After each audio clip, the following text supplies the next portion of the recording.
As Congress and the President consider an overhaul of the nation's healthcare system, we continue to ask and answer some of the questions that a lot of folks in Washington aren't asking nor even considering, such as how satisfied are Americans with our healthcare system? And the answer is, as of right now, 83% of Americans are satisfied with the quality of the health care that we receive. That according to a new CNN opinion research poll. In Denmark, satisfaction, however, is even higher. There, 90% are satisfied with their publicly funded system. It is a different story in Germany. 55% believe their system needs fundamental reform. It to a universal national health care system. Critics unhappy with health care in the United States often point to Canada as a model. Canada has a single-payer system that covers everyone, and most Canadians are happy with their health care. Kitty Pilgrim with our report. In the largest survey of health care ever, 92% of Canadians say they like their doctors so much they would recommend them to family or friends. In Canada, primary health care physicians are basically family doctors and handle everything through a private practice. Physical, mental health, maternity, pediatrics, geriatrics, says an author of 18 books on Canadian health law. This is not socialized medicine. The government does not provide doctors, does not provide hospitals. You go to whatever doctor you want, just as you do here, and doctors can either take more patients or not take patients. It's up to them. And the same is true with hospitals. All Canadians have health coverage through the government. 70% of health care is publicly funded and 30% is privately funded. Each province runs its own health care budget, although the federal government supplements some provinces that are not as prosperous as others.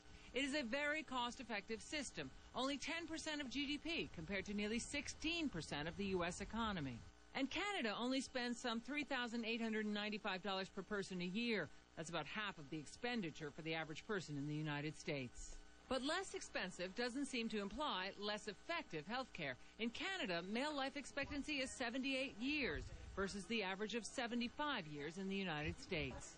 Canada does have its problems. The most frequently cited, long wait times for some treatments. That's our biggest problem in Canada. We have a very good system, we have good quality, but we have wait times.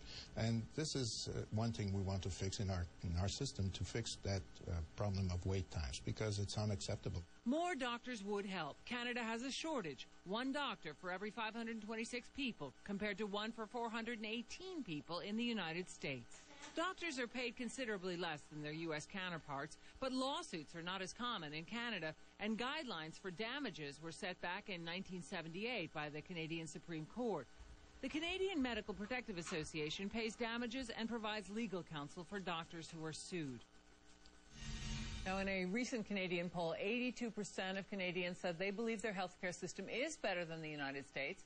Healthcare and 70% of Canadians think their healthcare system is working well. Only 12% think the Canadian system should be more privately funded. Lou? So there's actually less satisfaction with the Canadian healthcare plan in Canada than there is in the United States. Well, they like their doctors, and they like most of the system. The longest... I'm sorry, go ahead. The biggest problem there is the wait time, that they have to wait longer for their operations. And obviously, a number of Canadians come to the United States for procedures of all sorts.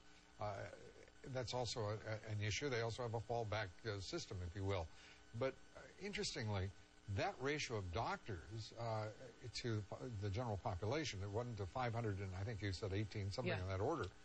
That's far worse, 20% worse than the U.S. It's worse than the United States. They have a very big shortage of doctors, and that's a big problem, and that's what causes some of the wait time. That's the big issue. You know, as everyone is struggling here for solutions and improvements in this system, all of these issues have to be confronted, one would think, by both the proponents and opponents of what is going on in Washington, D.C. All of these are critically important issues. Yeah, Canada's trying to train more doctors, and they're doing incentives to train. Everyone's grappling with how to fix the systems that they have, Lou. All right. Thank you very much, Kitty Pilgrim.